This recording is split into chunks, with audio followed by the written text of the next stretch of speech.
All rise. District Court is now in session. Honorable Stephen W. Boyce, judge for 9. Thank you. Please be seated.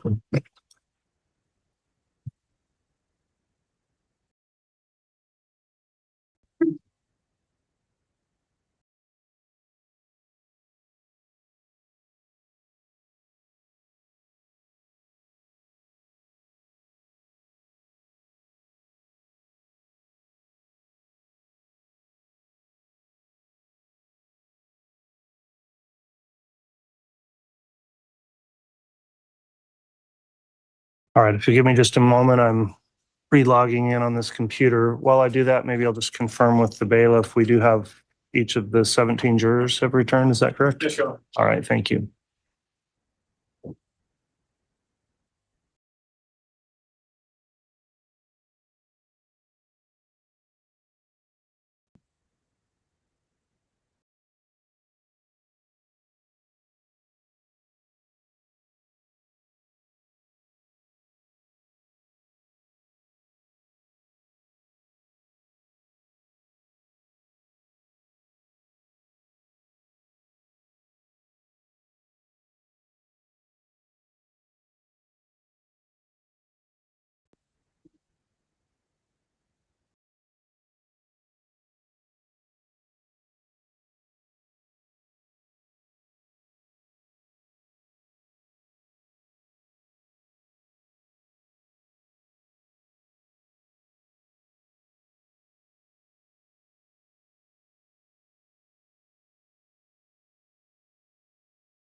All right, at this time, we'll go on the record. We're on case CR 2221-1623, State of Idaho versus Chad Guy Daybell.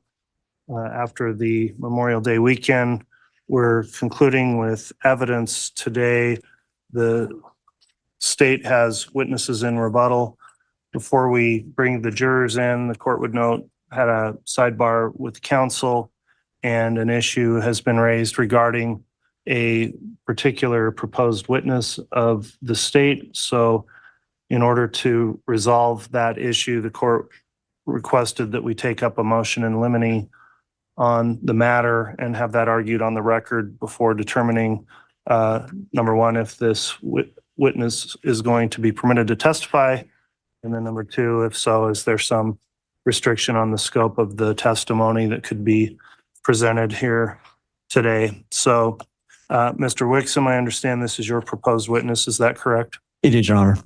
All right. If you would like to present argument at this time, including a proffer to the court of what you think the proposed testimony may be in the issue regarding admissibility of that evidence, I'll hear your argument and then I'll hear a response from the defense. Thank you, Your Honor. Your Honor, with respect to Ms. Olson, the state's recollection was we did raise a motion in limine last week relative to relevance and admissibility. The court, in its ruling, did express at least concerns about relevancy, but did ultimately rule that Ms. Olson would be allowed on a very limited purpose to come and provide rebuttal on a statement from Tammy Daybell that her husband wanted her to up her insurance as she was approaching retirement. However, at that time, the state also alerted the court that she had been watching the trial because she had been released as a witness. So we did bring Ms. Olson back down. She is here this morning. I briefly visited with her this morning, and by way of proffer, what I would explain to the court, the state feels very candid. She did explain that she would testify precisely to that statement, that she was having a lunch at the school with Tammy roughly a month before she passed, and that in that lunch, the issue of life insurance was raised, and that Tammy did in fact say, my husband wants me to up my insurance. However, on this occasion, it wasn't included in the report before. Ms. Olson does say that wasn't just made to her. There was a group of teachers there that they're having a conversation, and that the response when Tammy first made the comment was, well, why are you doing something dangerous or something to that effect? And Tammy responded, no, we're just as we get closer to retirement, he wants me to. Going back, do you know in her proffered statement who was asking Tammy, who made the inquiry? Was it just somebody that was part of this group, or was it in fact Ms. Olson that made the inquiry? He did not narrow that down for me. I can only give the court my impression of what she said. It was more framed as kind of a group question back to Tammy. Now, who the voice of the group was, she did not identify. Okay, thank you. And then that's when Tammy made a response that as I get closer to retirement, he wants me to up the insurance. So we understand, Your Honor, that those additional facts are new in the sense of being disclosed by the witness. The state takes a position that, frankly, because if the court does allow this witness, we wouldn't want to create any kind of a surprise or issues. We would ask the court and urge the court to consider letting the state simply introduce what has always been disclosed, which is still consistent with what her apparent truth is. And that is that Tammy at a lunch with Ms. Olson, we won't inquire as to whether others were present, raised the issue. My husband wants me to up the insurance. The question was asked to her, well, why? And she said, as I approach retirement, he just wants me to up the insurance. Now, I'm sorry, I need to go back on the proffer. There was one additional thing she said. She did say, and I don't want to speak for her, but given the context of the disclosure she made this morning, she said she'd listened to Emma's testimony. She said that actually, when they all sat down, the ladies did, they all sat down and filled out the life insurance applications together, because she says that's kind of the normal sign-up process. So she said everybody did that together. So in fairness, I do have to disclose that that was part of what she told me this morning. The state, nonetheless, is still seeking to call her to simply testify that she had lunch with Tammy. Tammy said, my husband wants me to up the insurance, and upon explanation, he wants me to up it as I approach retirement. Those particulars of the statement have always been disclosed to the defense. That interview occurred in May of 2020 by Detective Mattingly. It was recorded by audio as well as included in a written report. So to that extent, the defense has always had that available to them. We do understand the issues of the additional information, but we feel like that issue can simply be cured by an instruction from Your Honor that we only elicit the very statement that was disclosed originally. We don't believe that any part, the state simply does not believe that Ms. Olson has been tainted or influenced. We believe, frankly, because of her candor and freely giving this information and letting us know that she has been watching the trial and she did listen to Emma's testimony, that she's being very forthright about it. So the state does believe under, I believe, 615, the court does have discretion to allow this in. We recognize the concern, but we do not believe that she's been tainted. And to the extent there has been any potential for taint, we feel like eliminating instruction from the court to the state not to elicit additional testimony would avoid any potential negative influence or prejudice that could be derived back against the defense. So that is what we are asking today, Your Honor. All right. Mr. Wixom, I guess one more question I have. When you say she's been watching the proceedings here in the trial, we had that motion in limine hearing. Do you know if she watched the previous motion in limine hearing that discussed her own potential testimony and whether that's part of what she's already observed? I certainly just can't speak to whether she watched that portion. She just said after she testified, she had began watching. I will let the court know. I know that in my preparation of her last time, because I didn't want to run afoul of your order, I explained to her that the court had ruled that told her that she could not get into that testimony. So she was at least made aware of the court's ruling prior to her testimony, so we could comply with the court's order. Okay, thank you, Mr. Wixom. What's the response from the defense then on the motion in limine regarding whether or not Ms. Olson should be permitted to testify about the comment on raising life insurance? And Judge, permission to remain seated. You may. Judge, this is my concern. The court ruled previously that Ms. Olson, even though she'd been excluded, would be allowed to come back, and Mr. Wixom had an opportunity to discuss the case with Ms. Olson and elicited what he felt was new or information that they wanted to come back and provide to the jury. Then over a 4-day weekend, Mr. Wixom then preps the witness again. And suddenly the dynamic of what she said is changing. We had other people there. All of these other facts that are suddenly being elicited from her, Judge, causes me some pause, and I'd like to renew my motion to exclude her. There are too many uncertainties here. We don't know how much Ms. Wixom saw. We do know now that after viewing Emma Murray's testimony, the light suddenly came on, and now she suddenly recalls that, oh, there were a bunch of us there for lunch. And that only happened, Judge, after she realized Ms. Murray had testified and contradicted what she said. Judge, there are a number of red flags here. And if the court's going to allow this to go on, we don't know what else she would say. And then the court brought up a point that I wanted to make as well, is what part of the motion in limine before did she view? It's bad enough that she viewed all of Emma's. It's bad enough that she observed the entire trial up until Mr. Wixom stopped her. It's bad enough that he's interviewed her and prepped her at least 2 times now.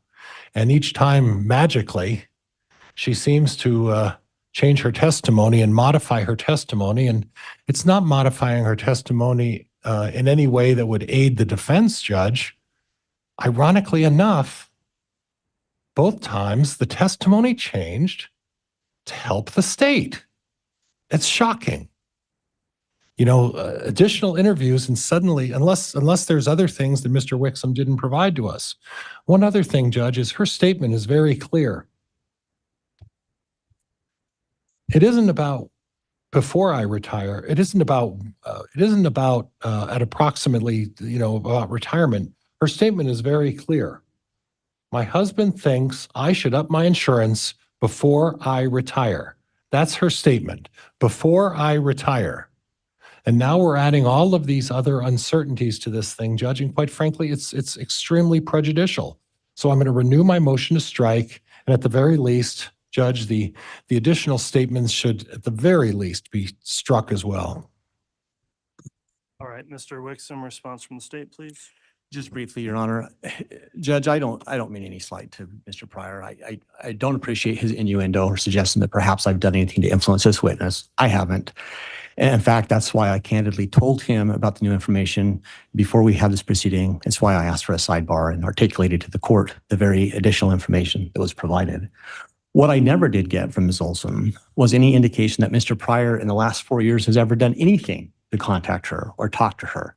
Certainly hasn't done it in the last 2 months, and certainly hasn't done it in the last 4 days. So I don't think there was anything that prohibited Mr. Pryor from reaching out and having his own conversation with the witness to discuss potential testimony. That said, I do think she was very candid with what she said. She didn't try to hide it. And we're not asking, we see the issue that the defense has about the additional pieces of testimony. We recognize that. But we're not asking, Your Honor, to put that in front of the jury. We're simply asking to put the pieces of information that have always been disclosed. And frankly, Judge, there has never been any proposed change to testimony that the state has offered this court up until this morning. We have always maintained that we wish to introduce the evidence as it was included in the recorded audio interview and report that had been provided to Mr. Pryor since 2020. We've never suggested any alteration of what she would say until this morning when she gave us these new facts. That said, Judge, I think the court has a clear picture. We certainly have not done anything to try to intentionally influence this witness. We've done nothing but try to be candid with the court, with the defense counsel. And that's all that we have. All right, thank you. All right, well, I've considered this motion in limine as it relates to the state's intent to recall witness Janice Olson in the rebuttal stage of these proceedings. Couple of points. First of all, I certainly do appreciate the candor of the state in bringing the matter to the court before the witness takes the stand in a sidebar to identify the issues that raised concern for the court to determine here outside of the presence of the jurors. I would also echo what Mr. Wixom started with there at the end of his, or beginning of his second argument, that I don't find anything improper that has occurred with the state improperly coaching a witness or providing some sort of feeding of answers to the witness, nor do I find anything that would make me question the veracity or truthfulness of Ms. Olson, who's already previously testified in this matter. The point I have to focus on at this point is a couple of things. First, I've had an ongoing concern about this statement, whether or not it passes the relevancy standards under rules 401 and 403 in the statement of talking about Tammy Daybell making a comment that the defendant requested she look at upping her life insurance before retirement. There wasn't any real context in the trial about facts of when she was planning on retiring, that was any time in the near future, that she had only worked at that job a couple of years. So I've had that concern. The other concerns that were brought up and were previously litigated in another motion involving hearsay and other issues, I've considered. The part here that causes me greater concern are these what are called additional facts in the statement, and the fact that in particular the testimony now, what we know she would say if allowed is that there was a group of people present for this conversation. And if that was the statement, and that information had been relayed to the defense before trial at some point, that would provide an opportunity to either corroborate or impeach that testimony by potentially figuring out, well, who else was there, who was listening to this statement? Does another witness say, yes, this conversation occurred, or no, it did not occur? And so the request now that her testimony be limited to what is essentially a limited context, when I think the context matters and is important, is concerning, because at this stage in the proceedings, that simply leaves the defense with no opportunity to go in and verify or corroborate who else was at the table. And in addition, there was another newer statement about the timing of retirement potentially, which hasn't been raised or brought up until today. And again, that goes directly to that relevancy issue and what weight the jurors may give the statement, and is also another fact that the defense would not have had an opportunity to previously look at, even though the discovery may have included that she would be called, that the defense potentially had an opportunity to interview her before trial. The reality is, in the first motion in limine, we had a specific narrow statement that was proposed to be offered, and that's now been expanded in both who heard it and the facts that would come along with it. So I think that the proposal that I just limit that testimony down does not necessarily, number one, provide the jury with an adequate, true context of what happened here because of that limitation. And number two, I think in rebuttal here, where she's already testified, is just unfair to the defense without an opportunity now to challenge who else may have been present for this conversation and was that accurately recalled by the witness, or does anyone else recall that discussion taking place? So for those reasons, upon considering the motion in limine under Rule 615, I am going to exclude Janice Olson from further testifying in the state's rebuttal evidence here at this time, having considered all that, including the testimony of Emma Murray as well, which did open the door for this, but I think the expanded scope of where this could go is problematic at this stage. So in the court's discretion, I'm going to disallow the testimony of the witness. Any questions on that ruling, Mr. Pryor? No questions, Judge. Mr. Wixom, any questions on the court's ruling? No question, Judge, and certainly the state accepts the court's ruling, but we would just, unless I heard misunderstood the court, she has always maintained the issue of the retirement being her reason. So I just wanted to note that, but we understand the court's ruling. Okay, well, I appreciate that, Mr. Wixom. So thanks for allowing time to take that up. We'll now, I believe, get the jurors brought in if they're ready, and we'll start. So who will the state be calling as a witness at this time? Dr. Christensen? Okay, thank you. And that's your witness, Ms. Blake? Yes, Your Honor. Okay.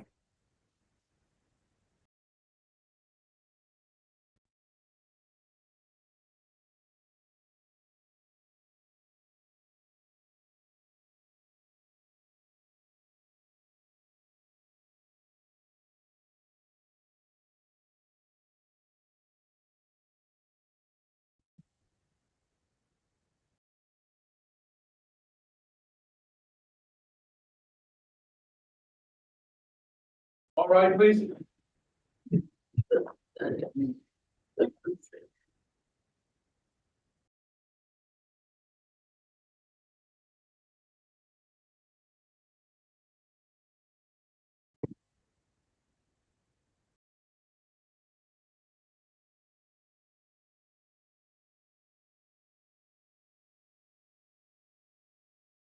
He's all present, counter for Your Honor.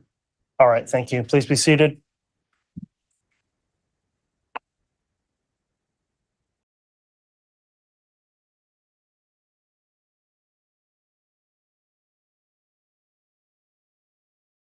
Okay, we are on the record on case CR 2221-1623, State of Idaho versus Chad Guy Daybell.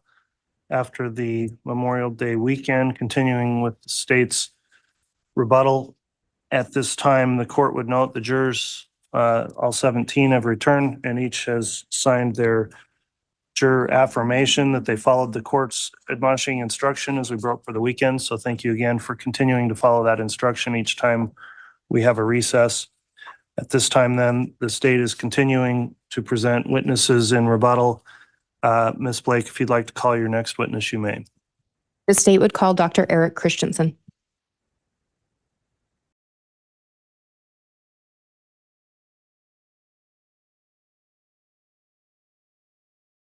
You solemnly swear or affirm that the testimony you are about to give shall be the truth, the whole truth, and nothing but the truth, so help you God?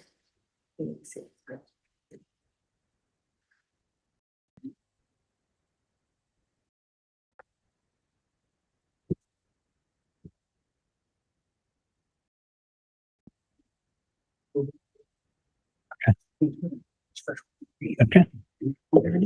Thank you.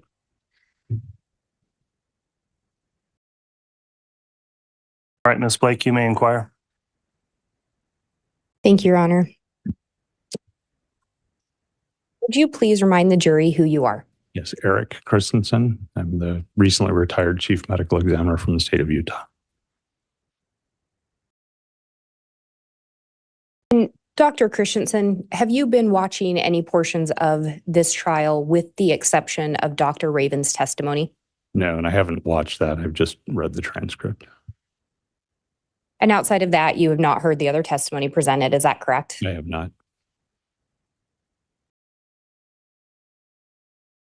How long did you work at the Utah Medical Examiner's office? 15 and a half years. And Dr. Christensen, when you are looking at an autopsy, are you looking at more than just the autopsy itself in order to reach a conclusion as to a cause and manner of death? Yes, that's a routine part of what we do, is not just the autopsy itself, but the evaluation of any tests that we order, as well as a review of whatever history we can find that will help us sort things out. And why do you do that? It's essentially information gathering. I think I may have said when I was here last that I don't have the ability to sit down and talk with my patients and ask them what's going on with you, what happened with you. And so all of that sort of information for me comes from other sources. It can be from medical records. It can be from interviews with people that knew them. It can be any number of things. And so we gather all that other kind of information in an attempt to understand what's going on with that person. And you mentioned that your patient can't talk to you. Yes. Do you recall making that statement? Would that be similar to when somebody goes into the doctor and fills out a medical history? Yes. I mean, when you go see your doctor, they ask you questions about what's going on with you before they decide on a course of treatment with you. That history gathering, those papers they always make you fill out before you go in or send you ahead of time, and all those kind of things. That's information gathering, similar to what we do in our context, just we don't have the ability to get it directly from the patient.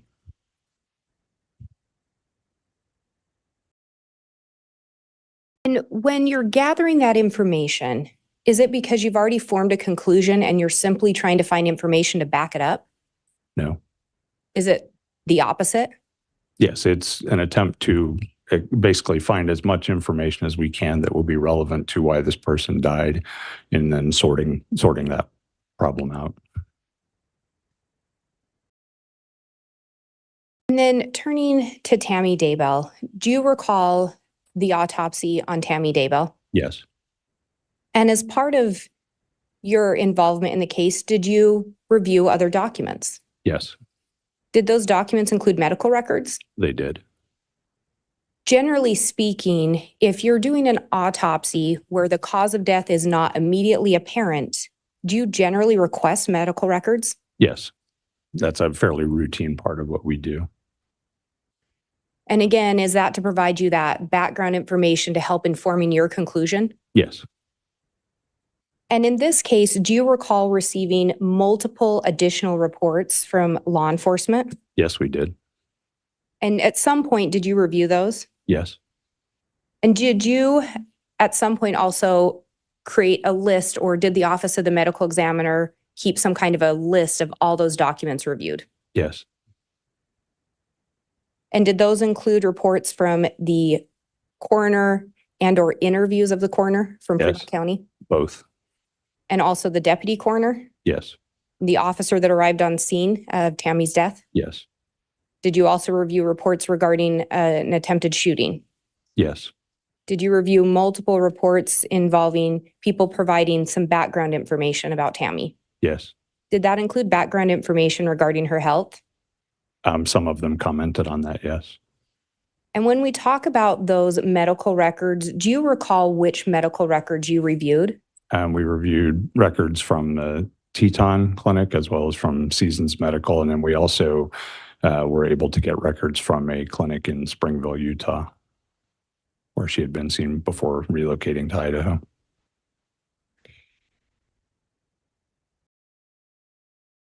And at some point, have you also had an opportunity to review a report prepared by Dr. Raven? Yes. Did you see in that report her list of documents she reviewed? Yes. Is it fair to say that it was much smaller than the list you reviewed? Overruled. Yes, there was a lot less. We reviewed a lot more than what was on her list. Did you also note that she made no indication of reviewing medical records? Yeah, there was no list of medical records in the report that I saw. And in her report, she'd reached a conclusion. She did. In your review of her report and just looking at what she looked at, if you hadn't had the additional information, would you have maybe reached her same conclusion? Certainly possible, yes. And again, is that exactly why you request the additional documentation so that you can make an informed decision? Yes, it changes when you are dealing with multiple possible causes of death, you're looking for information that will help you either increase or decrease the likelihood of any one of those possibilities. And so, yeah, that additional information gathering is aimed at that endeavor. And again, that additional information is not to confirm a decision you've already made. Is that correct? No. It's simply to provide you necessary information. Yes. And when we talk about Tammy's autopsy, again, can you talk us through, when you start that autopsy, what external injuries, if any, did you observe? The only injuries she had that were externally visible were a few bruises on her upper arms and one on her chest.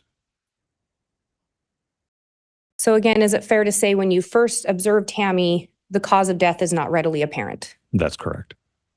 And then when you performed the actual autopsy, can you remind us internally what you observed as far as her organs?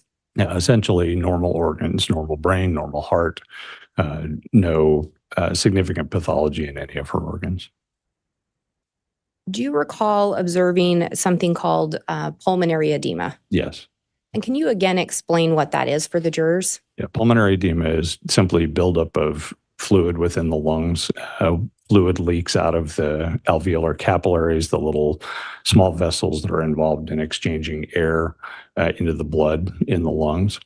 As a result of a variety of different processes, that fluid can leak out of those capillaries and start filling the air spaces, and then mixes with the proteins and things that are already in those spaces and creates a foamy froth. So as you're doing the internal autopsy, was a cause of death readily apparent at that point? No. Based on what you observed, what did you determine were possible causes of death? So in any case where you have essentially no significant findings, she had pulmonary edema was really it, then we are looking at a fairly short list of possible causes of death. Those include cardiac arrhythmias that are not related to structural problems in the heart. It includes seizures, includes asphyxial deaths of all kinds. It would include drug intoxication. And those are probably the big four categories of things with no anatomic cause evident. So if we break those down a little bit, can you remind everyone what you did in relation to the potential toxicology or poison overdose, looking into that? Sure. We initially started with a fairly broad panel of toxicology testing. Judge, I'm going to object at this point. It's becoming cumulative and not related to presentation of the defense. On cumulative, Ms. Blake, is this distinguishing from testimony already proffered in the first time he's testified? Just going over it to remind the jurors, I think in a trial of this length, generally, it's not necessarily considered cumulative to review some of the information. And Judge, that's a walking response. It's cumulative. Well, at this point, Ms. Blake, I will ask you to just maintain the scope to what's proper on rebuttal at this time and not, I will sustain a cumulative objection if it's simply the repetition of testimony previously offered. And if I may respond briefly. Go ahead. As far as for purposes of rebuttal, I think Dr. Raven did come in. She presented that she made findings. We went over what she did and didn't review. So I think reviewing with the medical examiner what he went through is proper for rebuttal.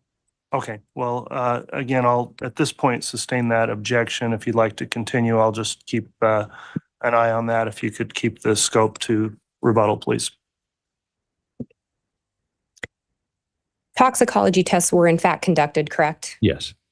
Based on those, did you find it likely that Tammy would have died of anything related to toxicology issues? No. And then what is another cause that can that you would look into? Seizures was also something we assessed. And again, you reviewed Tammy's medical records, is that right? Yes. Any notations or signs of a prior history of seizures? No. Did you ultimately determine seizures was a likely cause of Tammy's death? No, it was not a likely cause. And then you said a cardiac arrhythmia. Yes. Similarly, did you look at Tammy's heart? Yes. Any signs of irregularities? Her heart was structurally normal. Given her age, medical records, and your review of everything, did you determine that a cardiac arrhythmia was a likely cause of death? It was not. And what did that leave you with? That left asphyxial causes essentially at that point.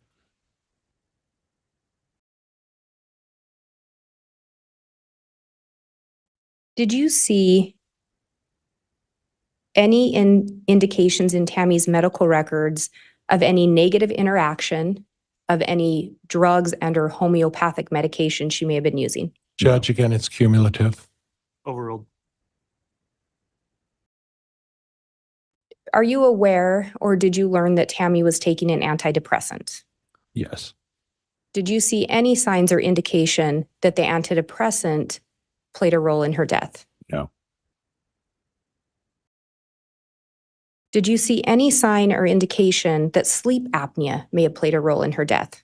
No. Did you see anything in her medical records regarding sleep apnea? Not that I recall. No. Would sleep apnea generally be something that you would be concerned about causing a sudden death for someone? When it does, it certainly can be associated with sudden death, but generally speaking, that is in the setting of someone who has significant additional comorbidities, usually significant obesity and underlying heart disease. In reviewing Tammy's medical records and performing the autopsy, was Tammy obese? No.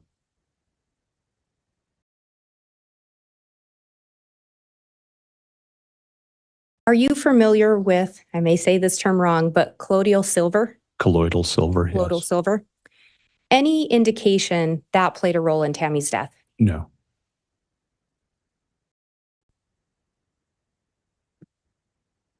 And we talked about ultimately the cause of death being determined to be asphyxiation. Yes. When you are looking at the manner of death, how many potential manners do you consider? There are generally 5. A death can be ruled for manner, can be ruled a natural death, an accident, a suicide, a homicide, or undetermined. In this case, did you see any indication that led you to believe the asphyxiation was natural? No. Did you see any sign or indication that led you to believe the asphyxiation was accidental? No. Did you see any sign or indication to lead you to believe the death was suicide? No. So the 2 categories left would be homicide and undetermined, is that correct? Yes. Is it fair to say undetermined is a category if 2 or more of the other 4 are still on the table? Yes. Generally, we will use undetermined. The most common scenario where we encounter that is overdose deaths, where someone, for example, has a history of abusing medication, but also has a history of depression and maybe even prior overdose attempts, and then they're dead of an overdose that is related to something that they routinely abuse. In the absence of a note or something else like that, it's very difficult to distinguish whether that overdose was intentional or not. And so we use undetermined as manner for those kinds of things. And in your experience with the autopsies you've conducted and the death certificates you've signed off on, at some point have you used all of those different manners on different death certificates? Yes. So is it fair to say in this case, you weren't starting with the conclusion that it was homicide and working backwards? No. Was it the opposite direction? Yes. Once you determined that the other 3 manners were not likely, that left you with which one? Homicide or undetermined, but there was really nothing to compete with homicide. And so undetermined was taken off the table.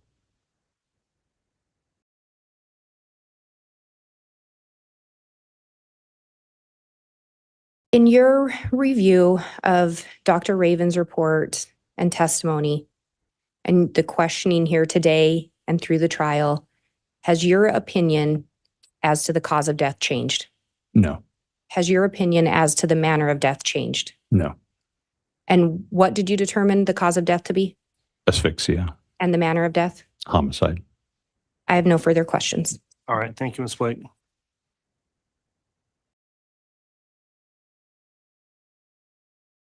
Mr. Pryor Cross. Thank you, Judge.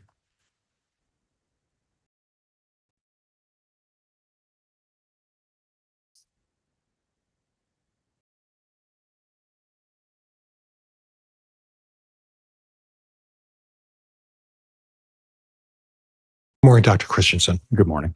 I'd like to go procedurally through the process of what you performed in this particular case, if we could. Sure. At some point, you were present for the exhumation of Tammy Daybell. Is that correct? That's correct. And then within the same day, you performed an autopsy. Is that correct? Yes. You did your analysis of that autopsy, made your findings at that point. Is that correct? Not on that day, no. Okay. You drew some medical conclusions about the items that you would cross off your list. Would that be fair at that time? We had some initial information, but not enough to exclude anything at that point. What initial information did you have? I'm not sure what you mean. Well, you said you had initial information. Is that at the time of the autopsy or was that before the autopsy? Yes, at the time of the autopsy, that's what I meant. So then at the conclusion of the autopsy and on the same day that they reburied Tammy Daybell, at that point, you started requesting additional information from law enforcement. Would that be fair? Yes. And do you recall specifically what you asked for law enforcement in terms of what you requested at that point? I don't recall specifically, no. A lot of items. Yes, we received ultimately a lot of items. And let me ask you, have you ever heard the expression confirmatory bias? Confirmation bias, yes, Okay. I've heard that. Well, so I guess I'm using it in a psychology context, confirmation bias. And isn't it true confirmation bias is a situation in which you have science and you're examining a Objection, Your Honor. Counsel's testifying. Move to strike. Overruled. confirmation bias. Isn't it true confirmation bias is a situation where you're given a certain number of facts and then you go outside those facts to get collateral information that may or may not influence your decision. Would you agree with that? Not exactly, no. I mean, confirmation bias to me, my understanding of that concept is that you, at some point along a process of making a decision, you have information, you come to a conclusion, and then you essentially evaluate all subsequent information in light of that initial conclusion, both looking selectively for things that support your opinion and rejecting things that don't conform to that opinion. Okay, so at some point you requested a number of items from law enforcement, is that right, after you did the autopsy, is that correct? That's correct. Okay, and then you mentioned that you reviewed, I think, Teton Medical, do you recall that? Yes. Seasons Medical? Yes. And then a small amount of medical on Springville, right? Correct. There wasn't much there, correct? No, I don't believe so. And when we talk about the amount of information provided to you from law enforcement, it was significant, wasn't it? It was a lot of information, yes. Do you have any idea approximately how much time it spent to go through all that information that you were provided by law enforcement? I would guess multiple hours, but I don't have an exact number. Okay. And at some point, you hadn't made a decision at this point. Is that correct? That's correct. And at this point, you didn't have anything specifically in your evaluation that caused you to go away from either undetermined or asphyxia homicide, correct? That's where you were at the end? At the end, ultimately, our final discussion was around the deciding between undetermined or homicidal asphyxia. Okay. And at that point, based on your review of all of the law enforcement reports and everything that the police officers have provided to you, you decided to lean towards homicide. Is that right? But we made a decision that this we would rule this a homicide, yes. As part of your review of this case, did you talk to Chad's daughter, Emma Murray? No. Did you talk to Chad's daughter, Leah? No. Did you talk to Chad's son, Garth? No. Did you talk to Chad's son, Mark? No. Did you talk to Chad's son, Seth? No. Did you talk to Chad's mom or dad? No. Okay. So you got information from law enforcement, is that correct? Yes. But you didn't go back and look at anything provided to you from the family to give you some concept of what potentially the family history or medical was, correct? Nothing was provided to me from the family. Well, nothing was provided, but you didn't ask, right? I did not. Your Honor, argumentative. Overruled. You didn't ask, did you? I did not. And you specifically asked the police officers to provide you information about this case. Is that right? Honor, asked and answered multiple times. Sustained.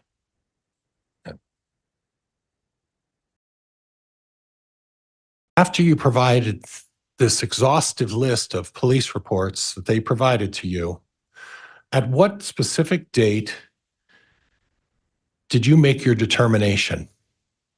I don't know specifically when it was. It was sometime in the days immediately preceding when we signed the report, but I don't recall specifically which of those days. Would it be fair to say that it was 14, 15 months later that you finally signed the report?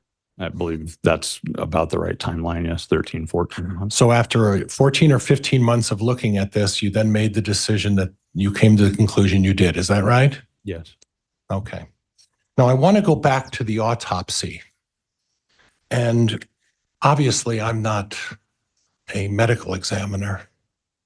But when I read the autopsy, I noted that you didn't make any note of the inflammation that was occurring in Tammy's lungs. Is there a reason why you didn't bring that up?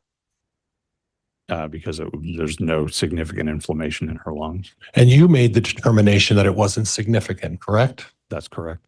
So we don't know what the level of the inflammation was at the time that Tammy Daybell died, right? Objection, Your Honor. Counsel's testifying misstates prior testimony. Move to strike. Sustained. We'll strike the question.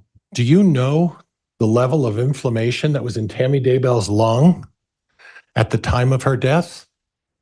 I know it was in her lungs at the time I looked at them from the time of autopsy, which would be Okay. expected to be reflective of that. All right. And if there's inflammation in the lungs, that would be a reasonable explanation for why we had potential fluids in the lungs, would it not?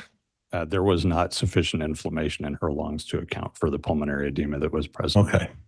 And at no time when you testified the first time did you mention the fact that there was inflammation in Tammy Daybell's lungs, did you? No. And there, do you want further response? Well, you can if you'd like. Go ahead. There's inflammation. Inflammatory cells are a normal constituent of lungs, even normal healthy lungs. It's normal for there to be inflammatory cells there. In small numbers, they're there basically to do the job of what inflammatory cells do, fight intruders and deal with infections. And there was no significant increase in the amount of inflammatory cells present in her lung. Okay, so if there's no, if it's part and parcel of a normal lung, then wouldn't the response in the autopsy say that it was a normal lung? I would expect so, yes. Yeah, and instead, in the autopsy, you talked about inflammation in the lungs. So this wasn't part and parcel of just a little inflammation. There was inflammation in the lungs, wasn't there?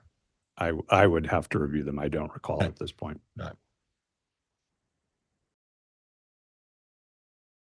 Judge, could I have a moment, please? You may. Thank you.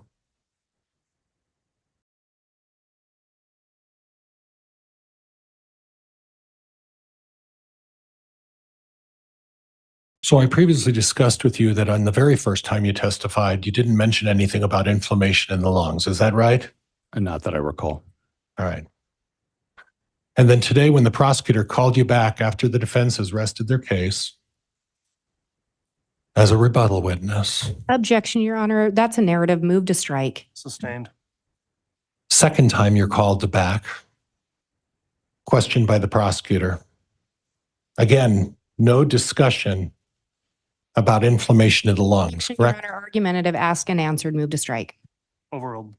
Second time you're back, again, no discussion about inflammation in the lungs, correct? Correct. And then only after the defense attorney gets up here and questions it does the subject come up. Is that right? Yes. Nothing else. All right, Ms. Blake, redirect.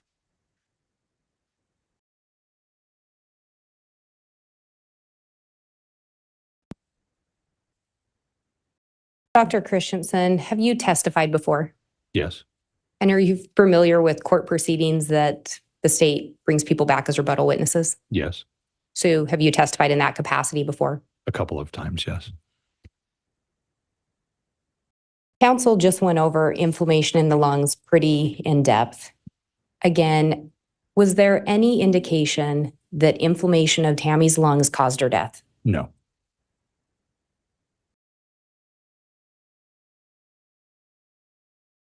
I think you said there was no significant or there was no signs of inflammation that would have caused the pulmonary edema. that's my recollection.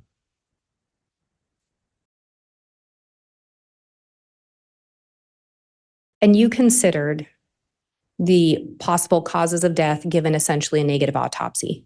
Yes,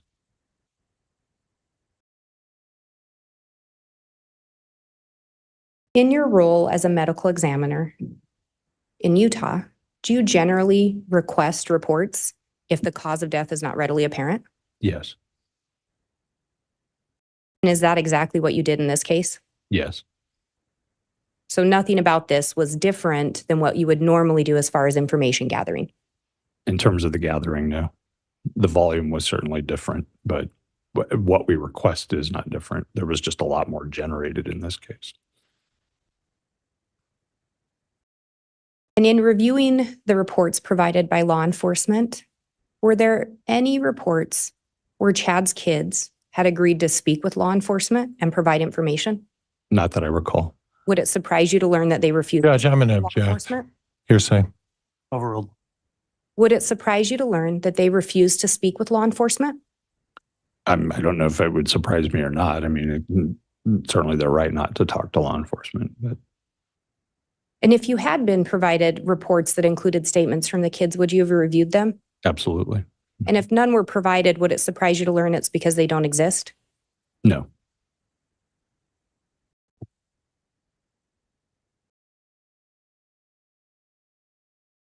And again, when you're requesting that additional information, is it because you've already made a decision and you're simply trying to support it?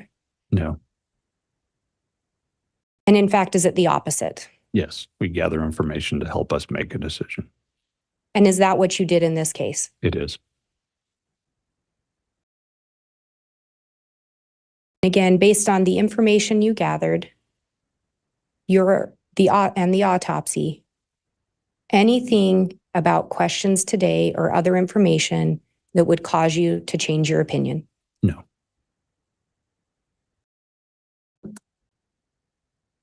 And again, your opinion on the manner of death? manner of death was homicide. I have no further questions. Judge, I have additional questions. What topic? Kids, no reports. Your Honor, that was well within the scope. That was within the scope. It was brought up on cross, so I don't see that there was a door open for any recross at this point. So that'll conclude the testimony then of Dr. Christensen.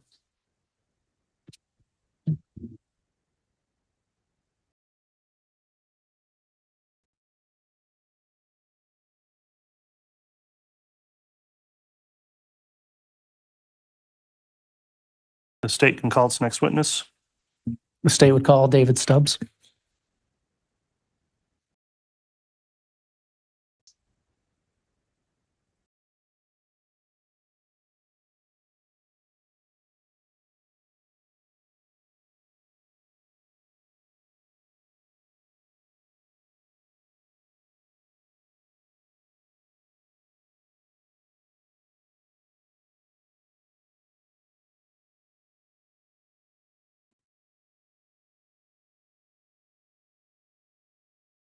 Do you solemnly swear or affirm that the testimony you are about to give shall be the truth, the whole truth, and nothing but the truth, so help you God?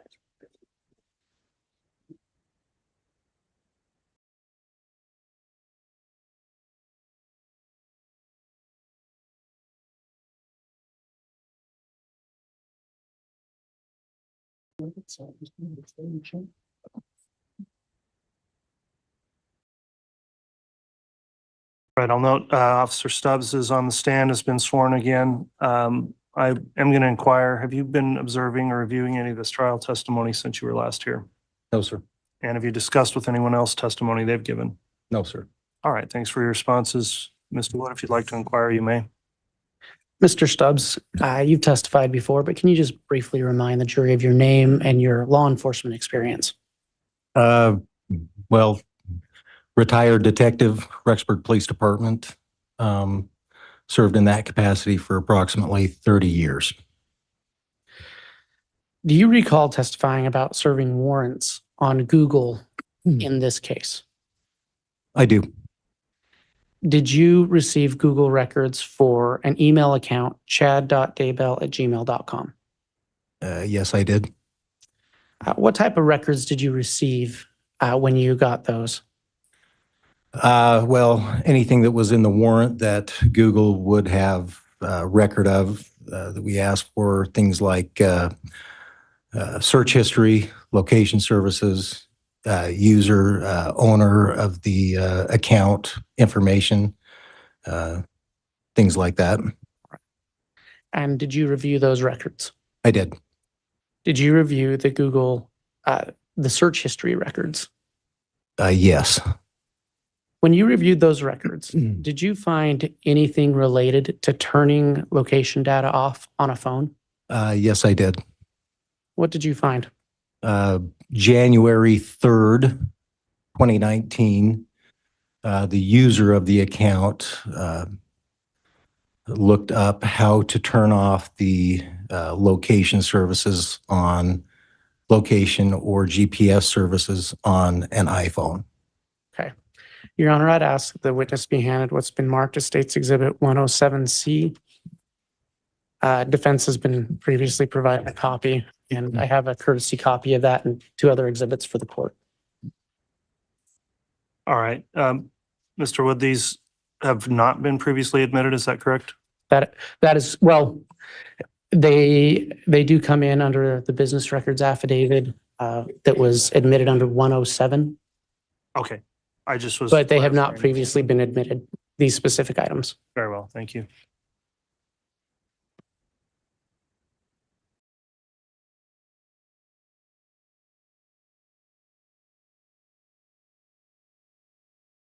Detective, do you recognize what's been marked as State's Exhibit 107C?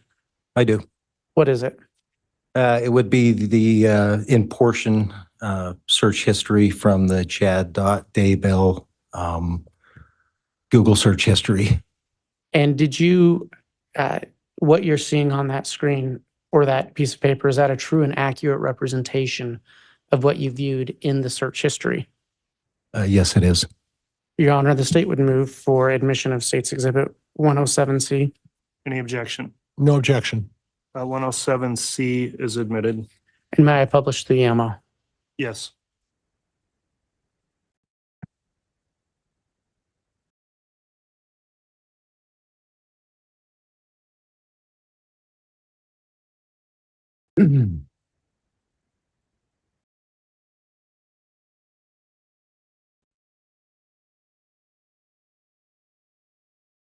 Detective, what do you see on this page?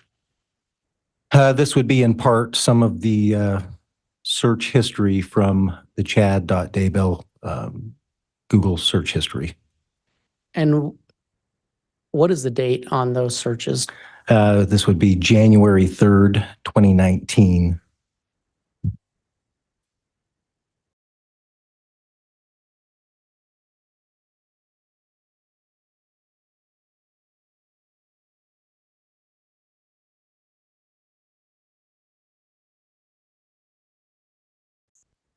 Detective, when you get, have you had other occasions to review returns from Google for Gmail accounts? Yes, I have. And you talked earlier about looking for location data. Correct. Where do you normally find that in the return? So when Google sends you a return of requested items from your search warrant, most generally, if they have information, it'll come in different, if you will, folders in one packet. And those packets are all labeled, folders are all labeled. So There is usually a folder that has location services as the heading. Was there any such folder in the chad.daybell@gmail.com return? There was a tab of that, yes. And did you open that folder? Yes. What did you find in that folder? When you open it, it's usually if there is information, it will come in the form of an Excel spreadsheet. However, if they don't have anything, it'll open up in a different window that says, as did this one, that there were no location services available. Your Honor, I'd ask that the witness be handed what's been marked as 107D.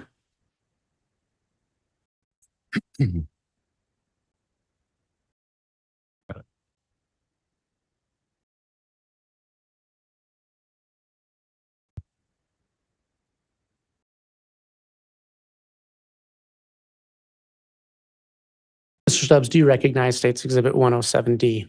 I do. What does it purport to be? It was, as I before mentioned, when opening that tab from the return statement saying that there are no locations available for the date range inquired. And on State's Exhibit 107D, is that a true and accurate representation of what that folder appears, of what appears in that folder when you open it? Yes, it is. Your Honor, the state would move for admission of State's Exhibit 107D. Any objection? No objection. 107D is admitted. And may I publish? You may.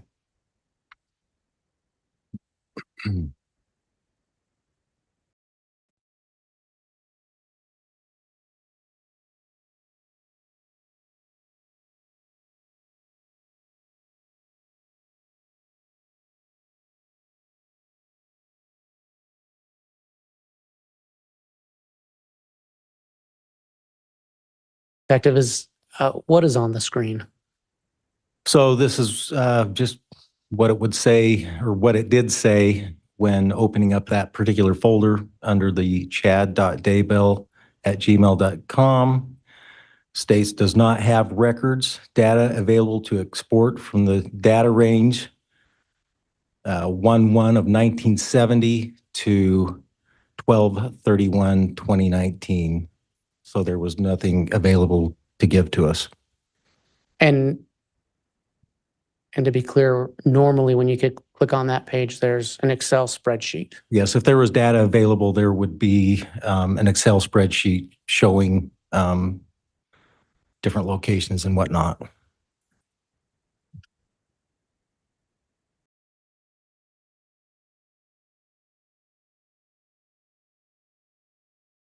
Mr. Stubbs, through your training and experience, are you aware if a Google user can request to have their location data deleted? Yes, that is a possible feature. How does someone go about doing that? There's various ways you can do it, depending on the type of service you're using. But with Google, such as Google Maps, you can actually go into your user account and request that your information not be tracked, number one. Number two, you can request that all past data be retracted from their records as well. You can do that in the Maps account. You can do it in your Gmail account. You can do it in your phone as well. Thank you. In your review of the chad.daybell@gmail information, did you find a record of any such request? Yes. What did you find?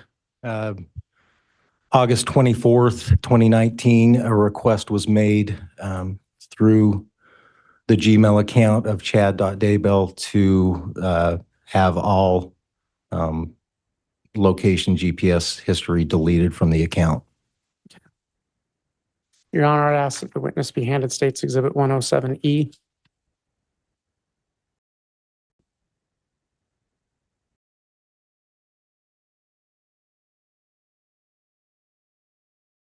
I got it. Thank you.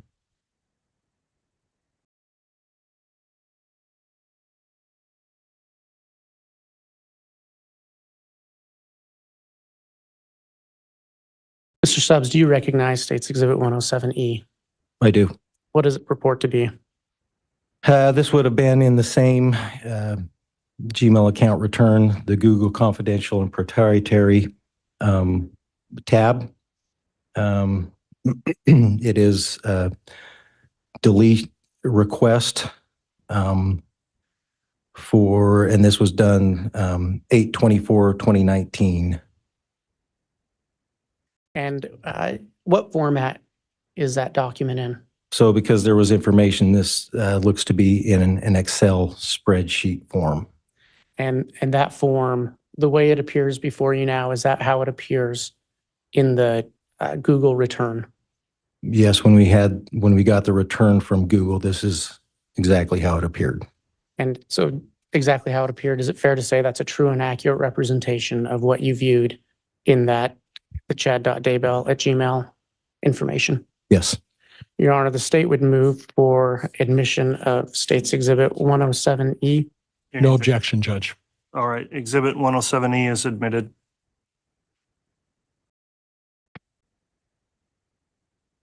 And may I publish?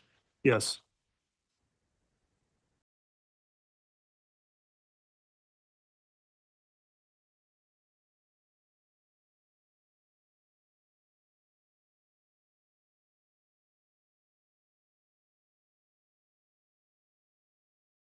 Detective, do you have a pointer up there? Yeah, if I can. Oh, yep, I sure do.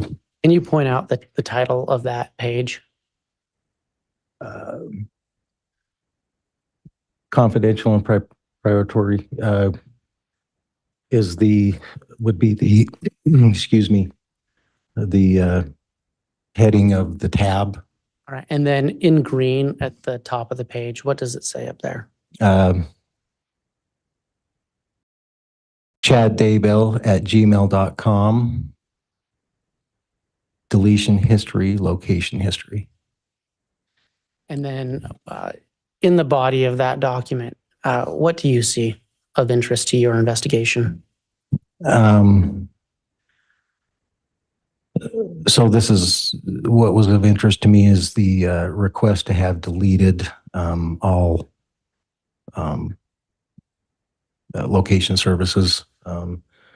This was done, would have been 8/24/2019.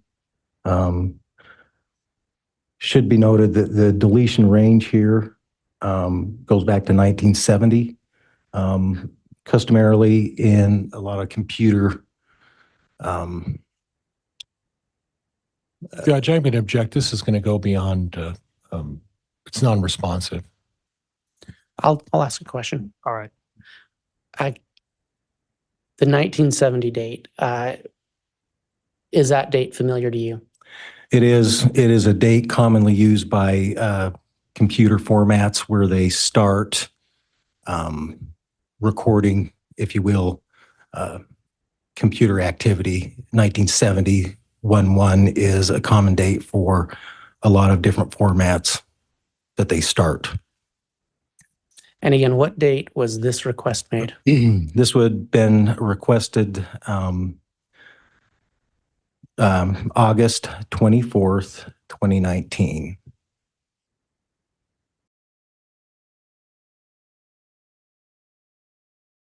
Detective, we had earlier on the screen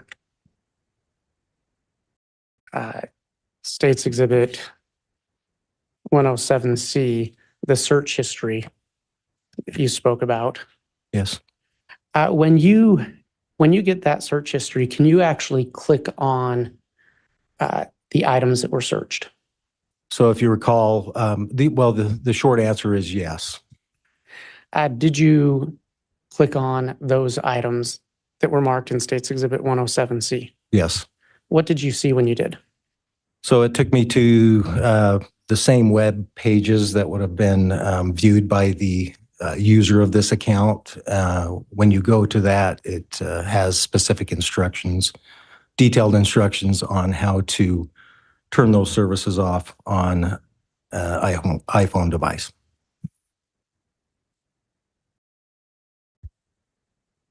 Your Honor, I have no further questions at this time. All right, thank you, Mr. Wood.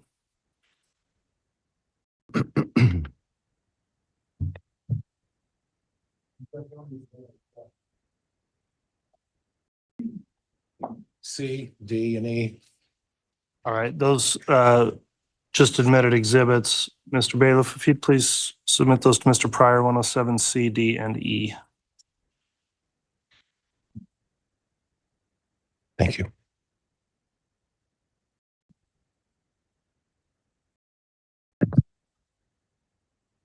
And I saw that Mr. Wood called you Mr. Stubbs. Is that acceptable to you? That'll work.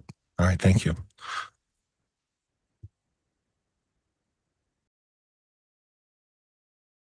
So, Mr. Stubbs, on exhibit 107C,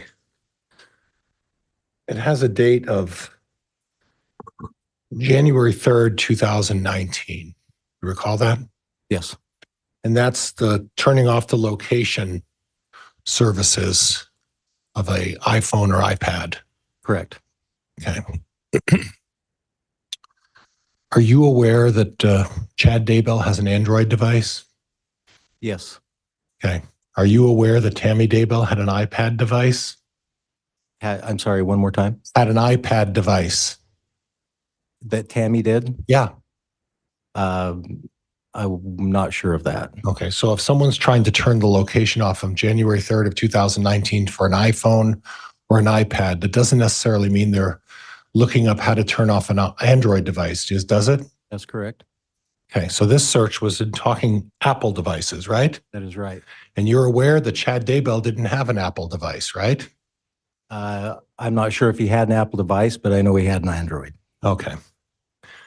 You're also aware that around January 3rd of 2019, that was shortly or around the time that Chad Daybell started having an extramarital affair with Lori Vallow, right? Yes. Okay, so it wouldn't be unusual for someone who's having an affair, even if Chad doesn't have an iPhone or an iPad, to try to maybe hide the fact that he's having an affair with someone, correct? That could be the case. Okay. Now, you talk specifically about turning off Google location devices, right? That's what this is about, right? From the Google? searches, yes. Yeah, so that relates to merely the information that Google is gathering for location services, correct? Yes, but also the user was asking for how to turn those off using an Apple device. Yeah, using an Apple device, right? Okay. It doesn't necessarily mean that you're turning off all of your location devices, right? Are you talking about different devices? Yeah, I'm talking about different devices. I can only speculate that they're. Judge, I'm. Overruled. Go ahead. You posed the question, he can answer. Go ahead. I can only speculate that they're referring to one device. Okay. An iPhone or an Apple device, right? Correct. Okay. You said it's the user's account. That's what you said, right? It's the user's account. The person who did this was the user's account? Was using the Chad.Daybell account, yes. We don't know who was using the account to turn off location services on their Apple device, right? I can't tell you who was using the account other than the account name. Are you aware in the Daybell family between Chad and Tammy, which one was the computer person in that relationship? I can't testify to that. Okay. 8/24/2019. The exhibit talks about going back to 1970.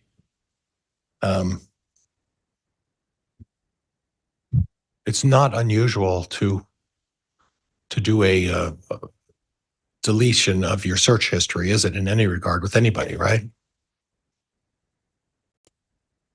I guess Objection that. calls for speculation. Overruled. Anybody can do a search history and delete their search history, right? That's correct. And if you're having an affair with someone, close in time when maybe that person may be moving from Arizona to Idaho, you may want to delete your history to cover your tracks, right? Possibly. Okay. There's no other way to decide who was doing that search history deletion though, right? Other than the account user name, no. And you don't know the location of where they were conducting that deleting that search history, right? That is correct. Okay. All right, Judge, I have nothing else. Thank you.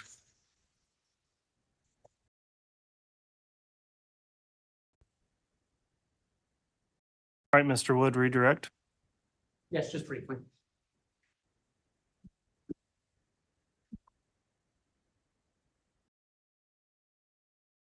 Mr. Stubbs, you were asked by counsel about the possibility of deleting location data to hide an affair.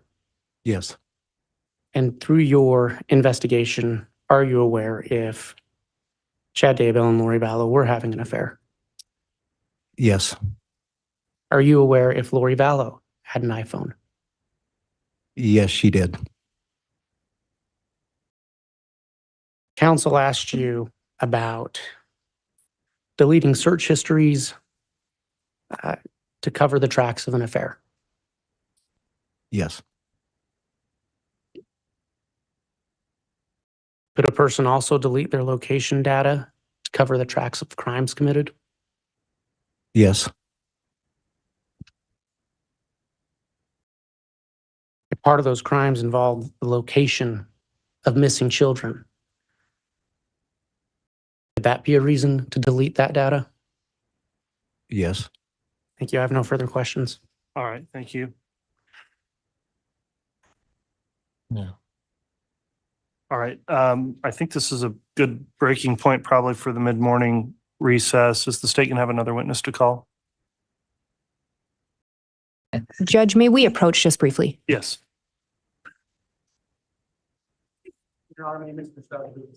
Oh, yeah, you can go ahead and step down. Thank you, Mr. Stubbs.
All right, thanks, counsel. We'll go ahead and take that mid-morning recess, and then the state does have an additional witness to call after that. So we'll go ahead and be on recess until, let's reconvene at 10:30 for the next witness, please.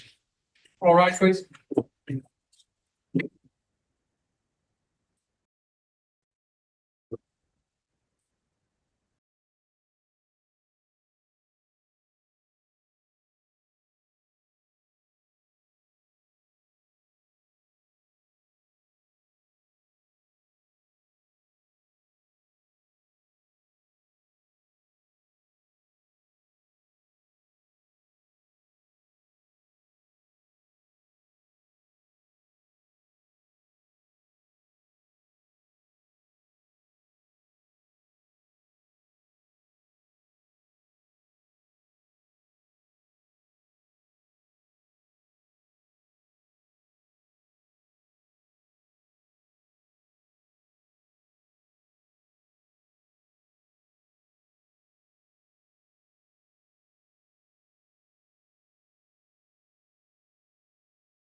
All rise. Mr. Court's again in session.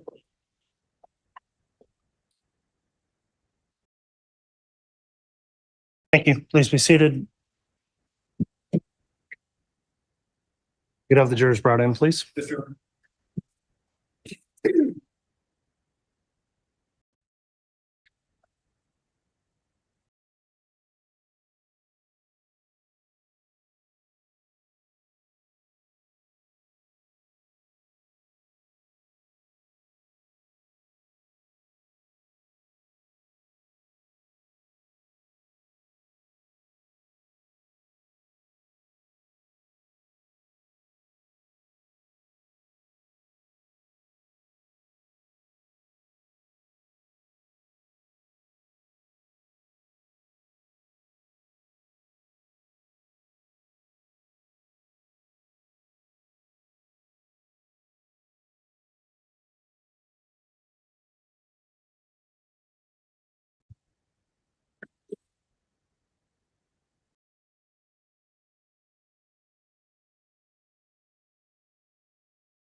All right, please.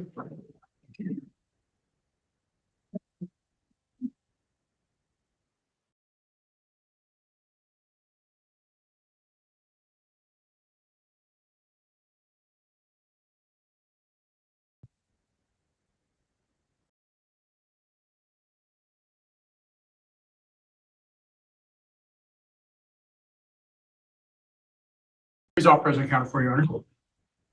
Thank you. Please be seated.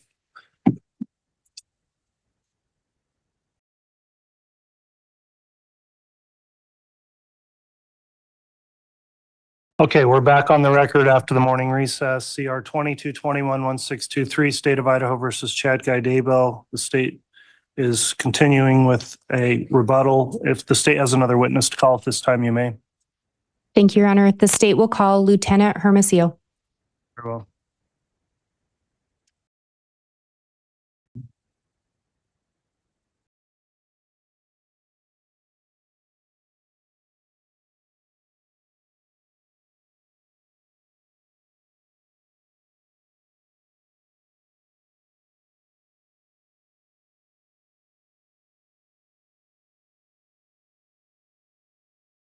You solemnly swear or affirm that the testimony you are about to give shall be the truth, the whole truth, and nothing but the truth, so help you God?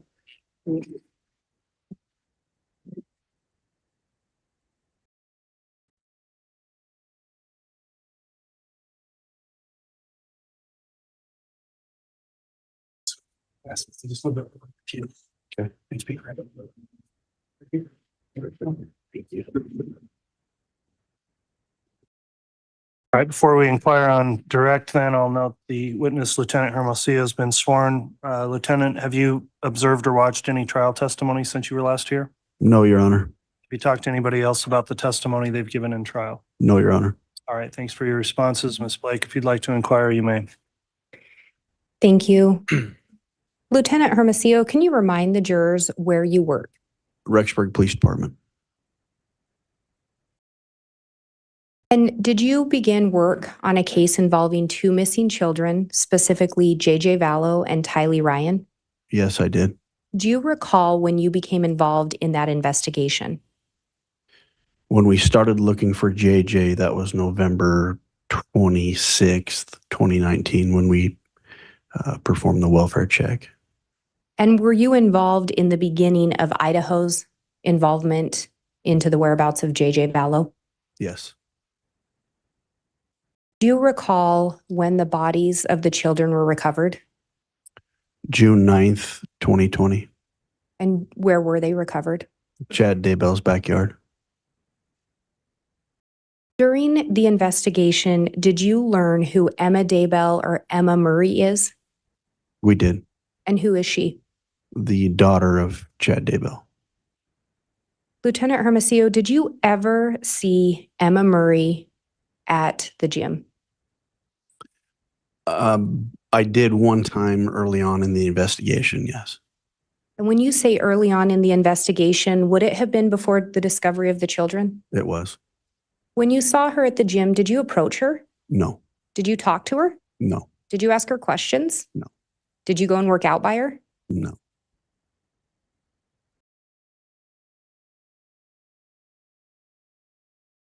Have you ever driven by the Daybell property? I have, yes. Did you drive by it as part of this investigation? Yes, I did. Do you have other reasons that you would sometimes drive by that property? I have several reasons. We have our dry cleaning business that's a quarter mile down the road from the Daybell residence. I also have family that lives north of the Daybell residence. But most importantly, I think the reason I was driving by the Daybell residence was it was a very active investigation at that time. Did that include driving by prior to the children being located? I'm sorry, could you say that one more time? Did you drive by prior to the location of the children's bodies? Yes. And did you drive by sometimes after? Yes. Did you drive by 2 times a week? No. And again, when we talk about driving by that property, you said that was a significant piece of the investigation. It was. And can you remind us what was found on that property? JJ, Vallow, and Tylee Ryan.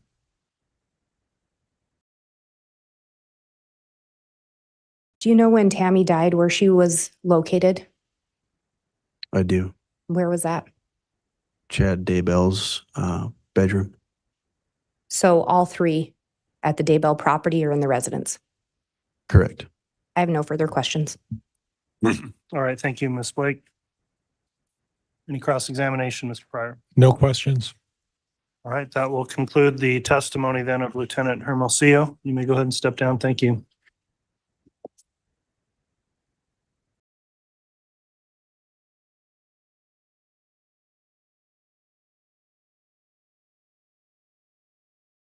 All right, as I mentioned, this is the state's rebuttal evidence at this time. I'm going to inquire, does the state have another witness to call?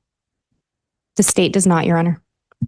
All right, so that concludes rebuttal. That will bring us to the next stage of these proceedings then, ladies and gentlemen. The next matter the court will be taking up are the jury instructions in this case. I'll note we are taking time to work on those and have been working on them. I'll address more on the record with counsel in a formal jury instruction conference. We are going to be conducting the closing arguments in this matter, as I understand it, tomorrow. The state will have closing mid-morning. Is that the schedule the state still wishes to have for the closing argument, Ms. Blake? That will work for the state, Your Honor. Thank All right. you. And does that work for the defense as well? Yes, Your Honor. Thank you. Okay. Well, we're going to have some matters to work on then between now and then administratively. That's going to allow the jurors to be excused for the day. They'll be returning again tomorrow. We'll take up other matters both on and off the record as we prepare for getting final instructions to the jurors before they would begin deliberations and to have for the closing arguments. So, ladies and gentlemen of the jury, again, thank you for your attendance this morning. You're going to recess to the jury room with some additional instructions before you're excused for the day. Please follow that continuing instruction of the court not to discuss the case amongst yourselves or with anyone else until you begin your deliberations. And please don't do anything to research or look the case up between now and then. That will conclude our juror service for today, and we'll return again tomorrow for closings. All please rise for the jurors.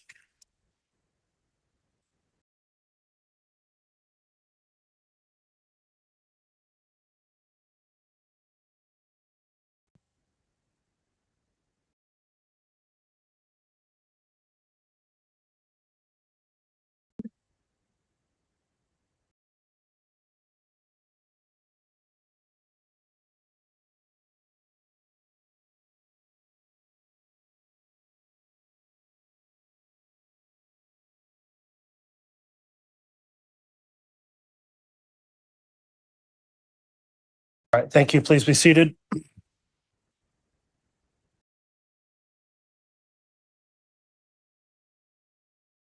Counsel, there's again, going to be a jury instruction conference on the record. I'd if possible like to take that up later this afternoon.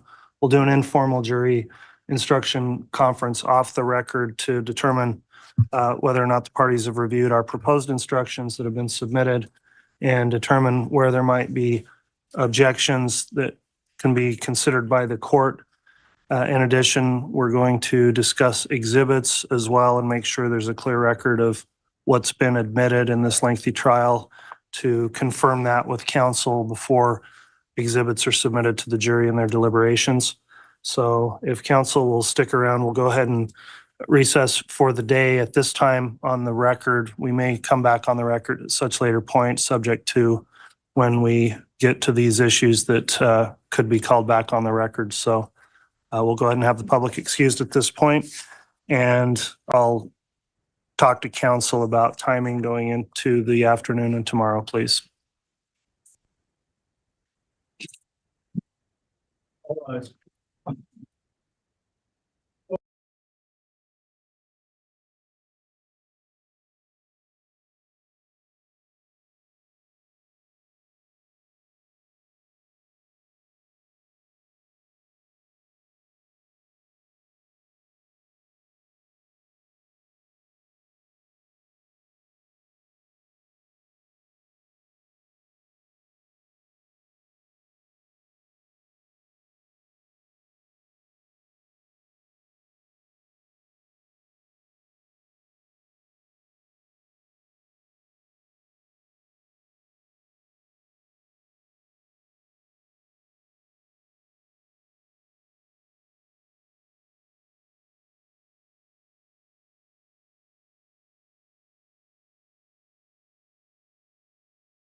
All rise.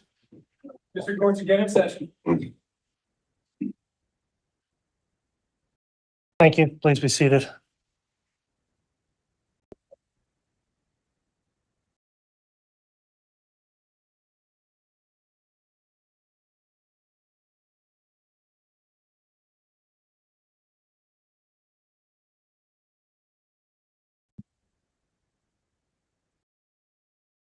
All right, council, thanks for returning. Apologies for the late start here. I know I mentioned 3, but took us a moment to continue to review things.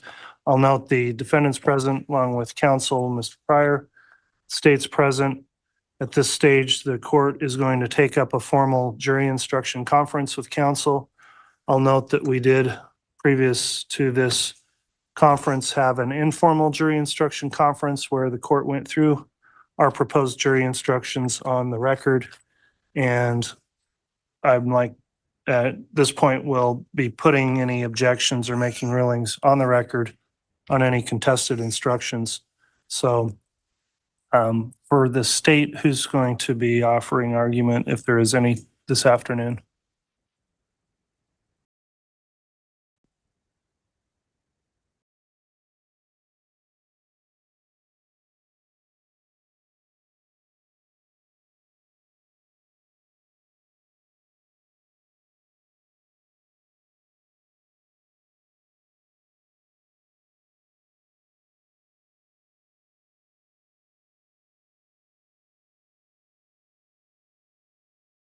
Judge, I think Ms. Beatty will be handling that. We were just trying to get the instruction pulled back up. I think there's only going to be recommendations of changes to 1 at this point, but. Okay, thank you, counsel.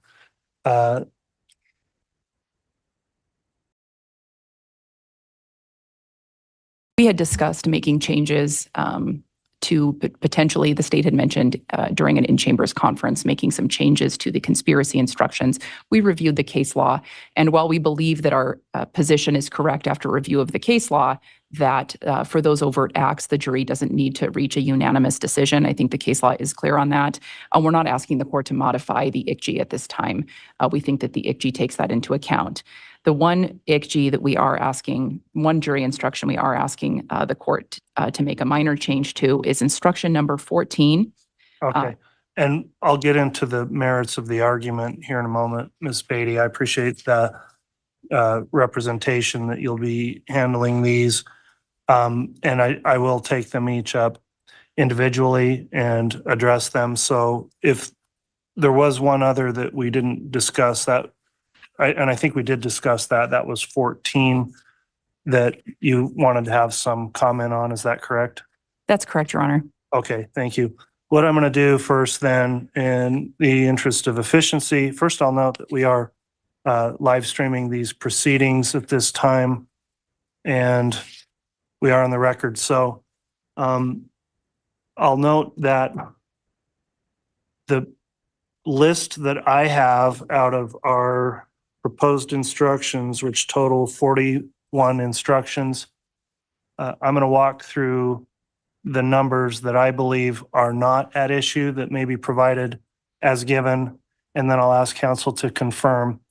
So the list the court has that I believe would not require any objection or further debate would be jury instructions number 1, 2, 3, 4, 6, 7, 8, 9, 10, 11, 12, 13, 15, 16, 18, 19, 21, 22, 23, 24, 25, 26, 27, 28, 30, 32, 33, 35, 36, 37, 38, 39, 40, and 41.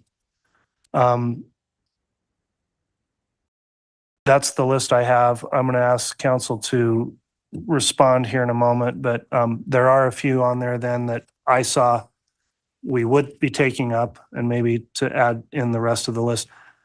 Instruction number 5 is reasonable doubt, and I believe we need we need to discuss that regardless. So that one will be talked about. Instruction number 14, I had on the list as an instruction to talk about and hear argument on. Is that correct from the state? That's correct, Your Honor. Okay. Number 17, I do want to just review in that it talks about certain exhibits that may be for a limited purpose and confirm what we've included in there is accurate before we print all these copies. So we can come back to 17. And then we've got the conspiracy counts in instructions 29, 31, and 34. And I'll note the court has given proposed instructions. What you said, Ms. Beatty, is the state accepting them as the court's drafted them at this point? Is that where the state stands? That is correct, Your Honor. Okay, thanks for clarifying. On those instructions on conspiracy then, Mr. Pryor, 29, 31, and 34, I don't believe the defense had an objection in the informal conference. I think the state had a concern. Is the defense going to approve instructions 29, 31, and 34 the way the state's or the court has proposed them? Yes, Your Honor. Okay, so I'll take those off the list. 29, 31, and 34 will all be provided to the jurors as the court gave in its proposed instructions. So that leaves maybe just inefficiency here again. We could move on to 17, which is the list of exhibits that are said to be demonstrative or illustrative. We have a numbered list there, and then I'll note we also went through exhibits on the record earlier today. Has the state been able to review those exhibits that are listed in instruction 17? Yes, Your Honor. Does the state agree that what's listed there is accurate of those exhibits that would be demonstrative or illustrative? Yes, Your Honor. Okay, Mr. Pryor, have you been able to review that list also after our exhibit conference? Yes, Judge. And then the only one would be the defense exhibit that was demonstrative would need to be added. And which number was that? I believe that was 137, if I recall, Judge. I'll go back. 139? 8? We may have a note that's 138. Let's confirm.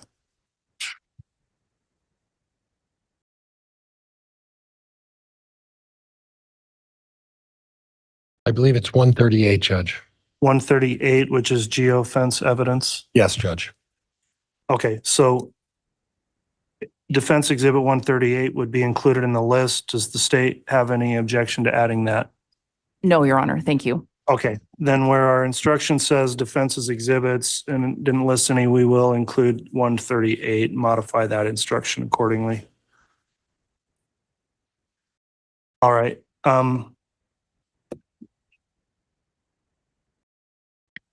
Let's talk about proposed jury instruction number 5.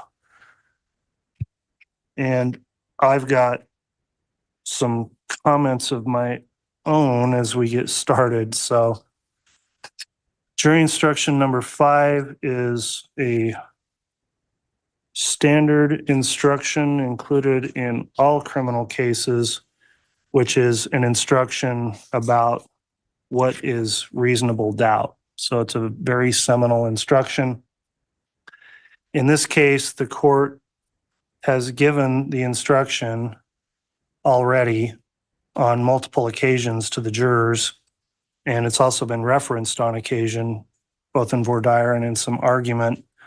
The court received a notice through an order of the Idaho Supreme Court that as of May 22nd, so 6 days ago, the Supreme Court has now issued a new approved 103 reasonable doubt instruction, which is different than the instruction that's been provided.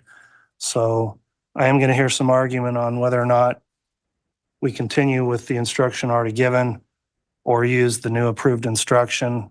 And then again, I'm probably going to have some additional comments about where we go with that. But so I'll note we use the instruction that's been given for decades in Idaho, and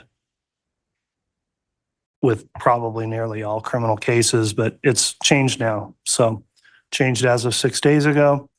Very challenging timing for the court to have this happen mid-trial, but this is where we are, and we're going to discuss the issue because the order of the Supreme Court requires this to be considered effective as of last Thursday.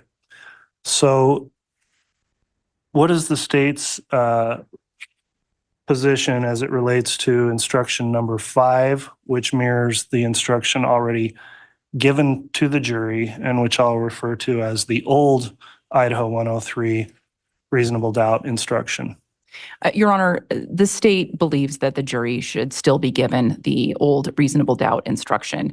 I am aware of the court's order on May 22nd.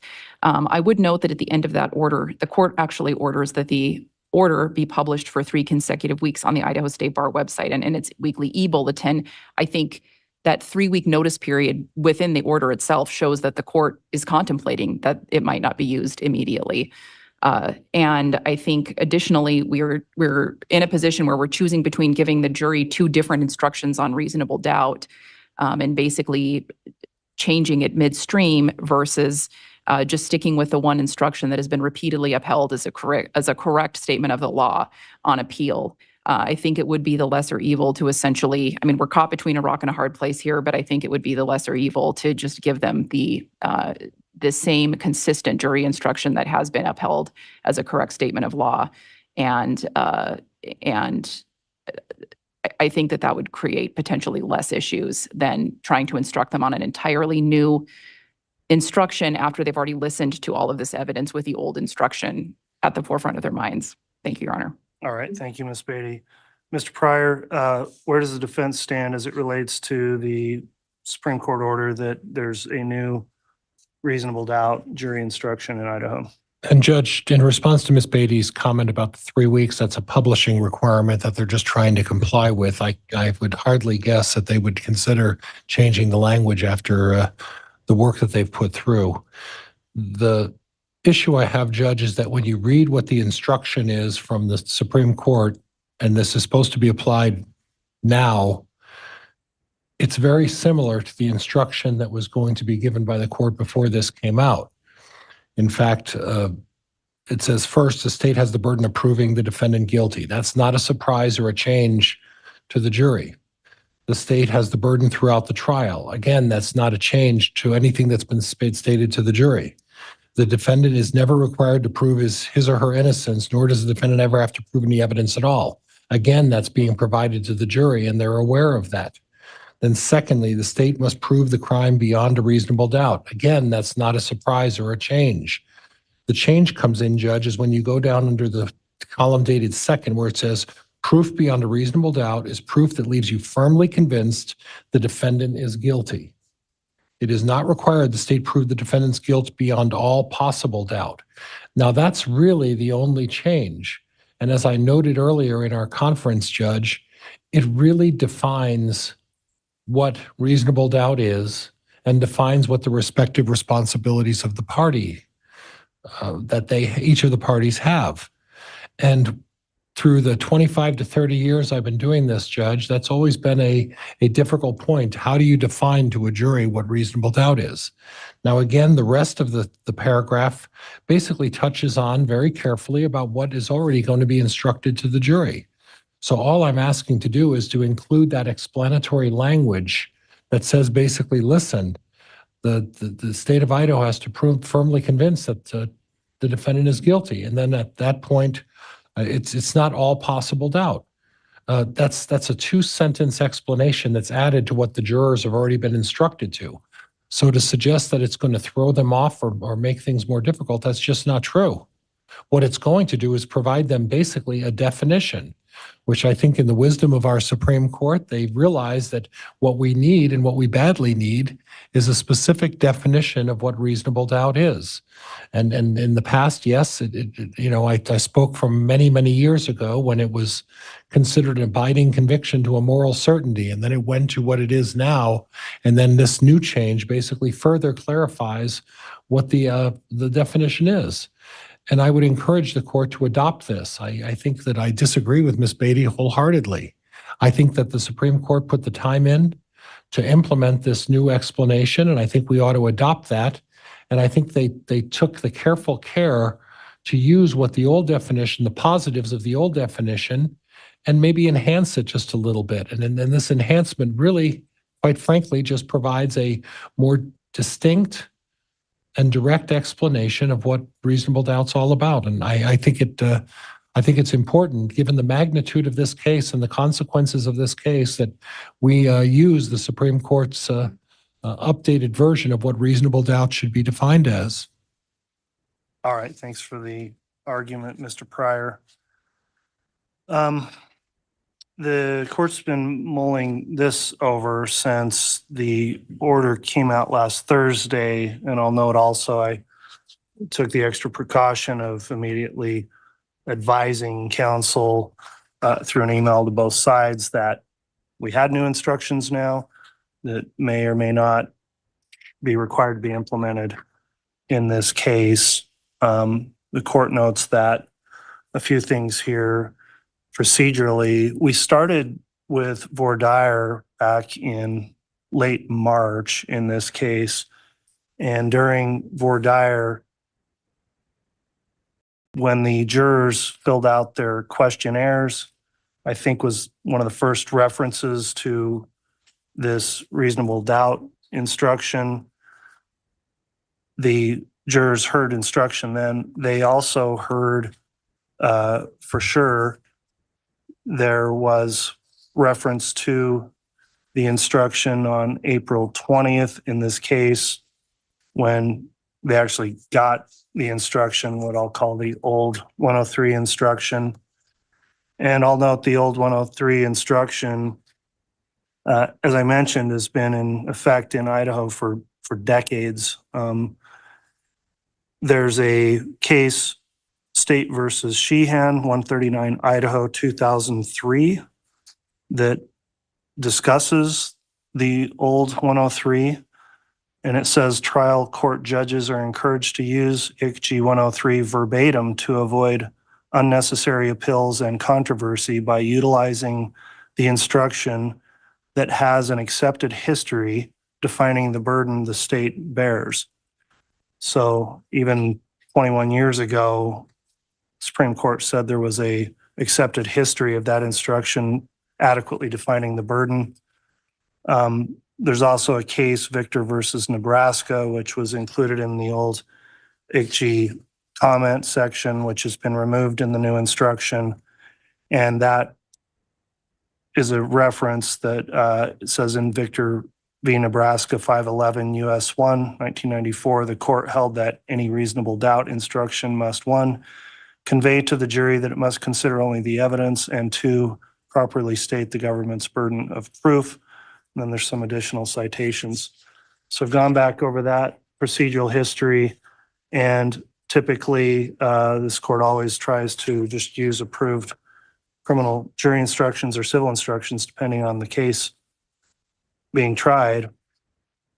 And a few other things then. The order does state that the new instructions are effective immediately.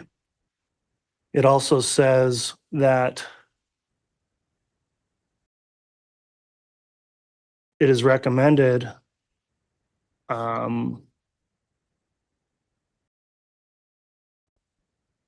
that whenever it says it is recommended that whenever the Idaho criminal jury instructions or the Idaho death penalty criminal jury instructions contain an instruction applicable to a case and the trial judge determines that the jury should be instructed on that subject, the judge should use the instruction contained in the most current Idaho criminal jury instructions and the Idaho death penalty criminal jury instructions, unless the judge finds that a different instruction would more adequately, accurately, or clearly state the law. So there's some exception there. And without going into an analysis of which instruction is better, the practical implication here is this is an instruction that's already been given to this jury on multiple occasions. And I have really considered the argument of the defense that maybe this doesn't change things. It adds some further clarification. Whether it does or not, it's very problematic to me to consider that the jury already got an instruction and then comes back just on the verge of deliberation, and here's a different instruction. And the problem there is potentially wondering if that could serve to confuse them, if they took notes or adequate or could recall the first instruction, wondering why it's now different at this stage of the proceedings when we're still at the guilt phase. I'll also note that when there's case law out there that discrepancies in instructions becomes problematic. It might be difficult to know which instruction jurors relied on in making a decision. And this, of course, is perhaps the most important instruction as it defines the state's burden. So really, for just the practical purpose of keeping this jury not confused and not submitting to them a new and different instruction than they've already heard on multiple occasions, because this trial's already been going before this new instruction was implemented, I am going to give what I'll refer to as the old jury instruction 103. And I should say, give it again to the jurors. They've already heard it multiple times. And the one that we've included in our proposed instructions mirrors that they've already been read. I am going to provide that, finding that under the Victor versus Nebraska standard, it still adequately conveys to the jury that it must consider only the evidence and properly states the government's burden of proof. And also, while the new instruction may be better, finding that the Sheehan language that this instruction we've got has an accepted history of defining the burden in the state doesn't mean it's now an improper instruction. Maybe it's just not as good as the new instruction, but it, I think, has a real risk of potentially confusing jurors and confusing the record potentially on appeal about which standard they then employed, getting two separate instructions during trial. So with all that said, the court is going to provide instruction number 5 and overrule the objection of the defense on that particular instruction. All right, the next instruction we're going to take up then is number 14. And Ms. Beatty, you had some comments on 14. Yes, Your Honor. In number 3, actually, I take that back. So underneath, certain things you have heard or seen are not evidence, including, I'm just looking at number 2, testimony that has been excluded or stricken, or which you have been instructed not to disregard, or which you have been instructed to disregard. We are just looking to add the words and or questions. So testimony and or questions that have been excluded or stricken. All right, response, Mr. Pryor.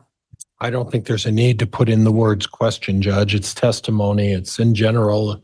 Testimony is broad enough that I think it's unnecessary. All right, I've considered that request from the state to modify instruction number 14, subpart 3 of the instruction, subsection 2 currently reads, certain things you have heard or seen are not evidence, including testimony that has been excluded or stricken. State requests that questions be added to that language, given the nature of, well, not the nature, but just the extent and number of times the court sustained certain objections throughout the trial in the form of questions and was requested to strike the question, not necessarily the testimony.